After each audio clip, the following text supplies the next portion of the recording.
Sorry, the CEA took certain position, and the UN actually come to Fiji and lead the Pacific. We really appreciate that. And of course, Fijian desk and also the regional office.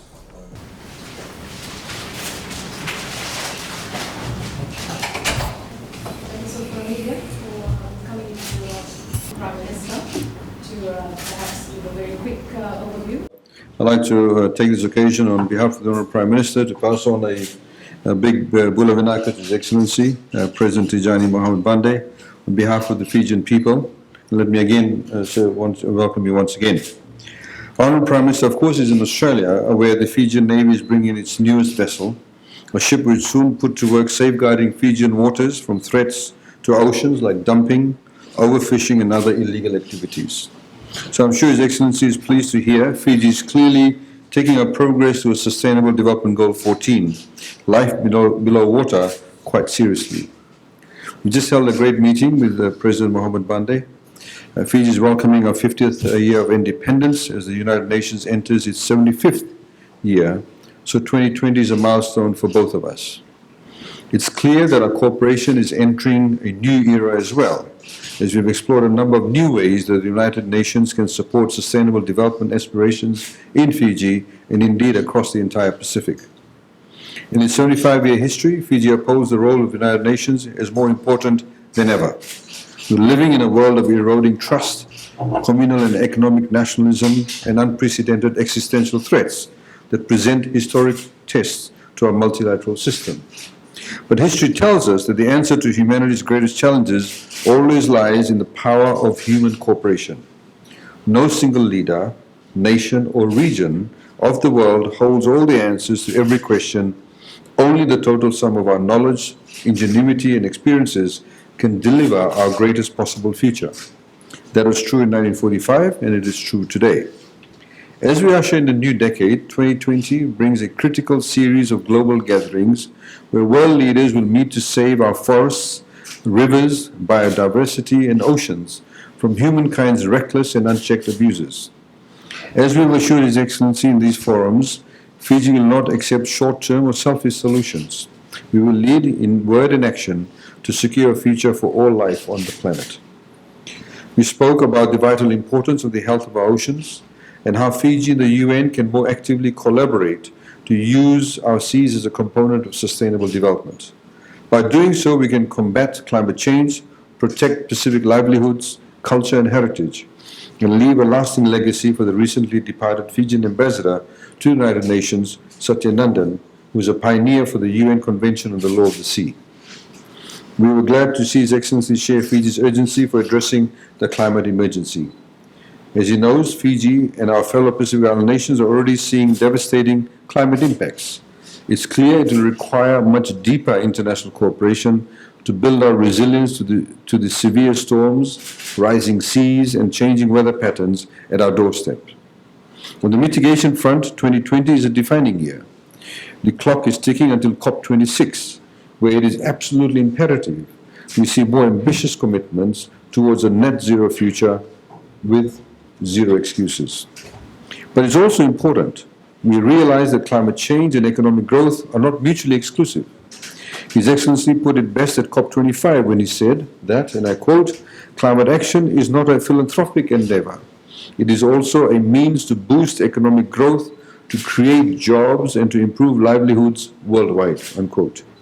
We look forward to working with the UN to continue to carry that message and allowing Fiji to serve as a case study in well-balanced, sustainable development in a world where the economy and the climate can both come first. Fiji is prepared to lead by example in building a world as it should be, resilient, vibrant, inclusive, and sustainable. We're making great strides towards the 2030 agenda, putting more women in our schools, vastly expanding our network of social welfare, decentralizing key government services across the country, and incubating innovative climate resilient solutions. But like our neighbors across the Pacific, the full implementation of the SDGs is less a question of political will than it is of finances. And we've carried our message to His Excellency to help fill the financial gap separating vulnerable economies from realizing the 2030 agenda. Last year, during his visit to Fiji, UN Secretary General Antonio Guterres planted one of the 3 million trees planted in Fiji over the past 3 years, in a small but symbolic example of Fiji-UN cooperation in action. Over 15 years, our ambition is to plant 30 million trees across Fiji. Whether it's growing new forests, building a more peaceful world, strengthening food security, putting more people in homes, supporting entrepreneurs, empowering women, or upholding human rights, we Fijians recognize the might of multilateralism, and we value the platform that the UN has given us on issues critical to our national development. This is one reason we are especially proud to commit a new dedicated building to house the UN's Pacific presence under one roof here in Suva. I thank His Excellency Muhammad-Bande for his historic visit, and we in Fiji look forward to working closely with you, Your Excellency, both throughout the rest of your term as President and indeed beyond. Lalabalavu, thank you very much. On behalf of my delegation, thank the Acting Prime Minister for his kind words and for the warmth of the visit, and through him to thank the government and people of Fiji for the hospitality extended to my delegation even before we got here. I think what the Acting Honourable Prime Minister has stated is fundamental.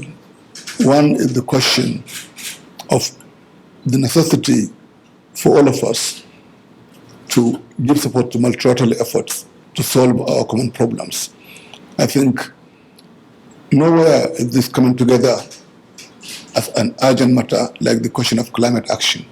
We can see the issue relating to health and well-being. We can see economic growth issues. We can see issues of inclusion. We can see issues of all the pillars, whether of development of humanitarian issues, coming together in relation to climate action. Now, the SDGs as SDGs, having been agreed to in 2015, represent, alongside the Accord in Paris, also of the same year, represent the highest point of multilateral effort in our generation. And more, it's becoming clear that we have to continue to remind ourselves of the necessity to stay within the agreement, to appreciate partnerships are key. Goals have been things are glue, whether we are talking of the priorities or the goals as we have given in the SDGs, and in particular climate action. Now, the threat to the environment, the whole question of the year 2020 and what it means for Fiji, 50 years of independence, is extremely important. For the United Nations, 75 years is also extremely significant. And I can say, Honorable Acting Prime Minister, that at the United Nations, there's a lot of excitement as to how to commemorate the 75th anniversary. It is an important year to remember that in 1945, we had a different, more urgent issue. And those who founded the United Nations understood that only through cooperation would we continue to protect humanity from not only the scourge of war, but to guarantee peace and security, as well as the development or progress as the term was used at the time.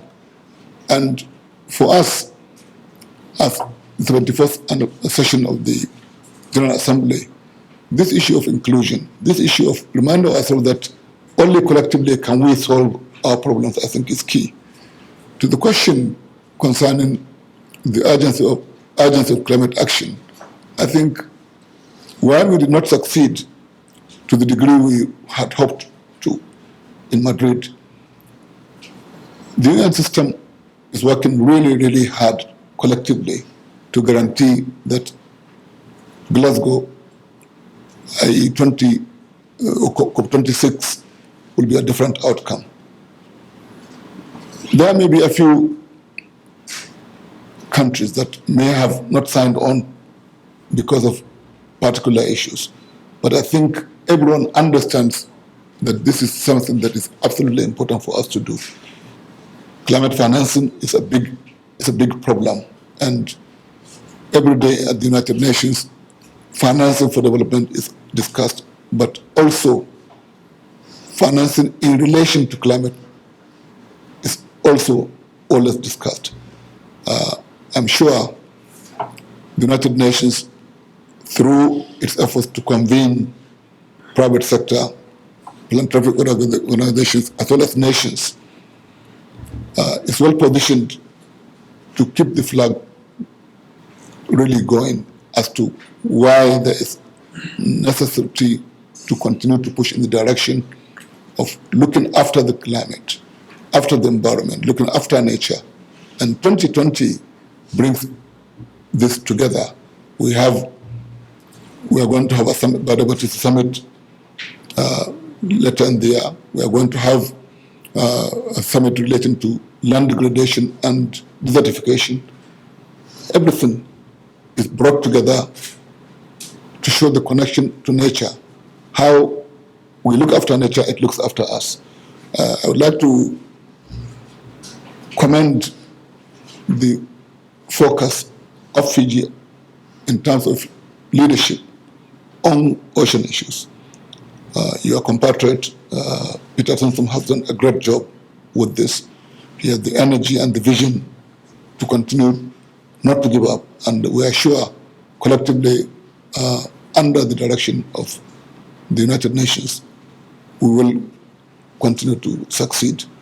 I will like to conclude by saying that for us, at the 71st session of the Assembly, we have taken this on board as some of our priorities, climate, but including, of course, education, poverty eradication, as well as inclusion.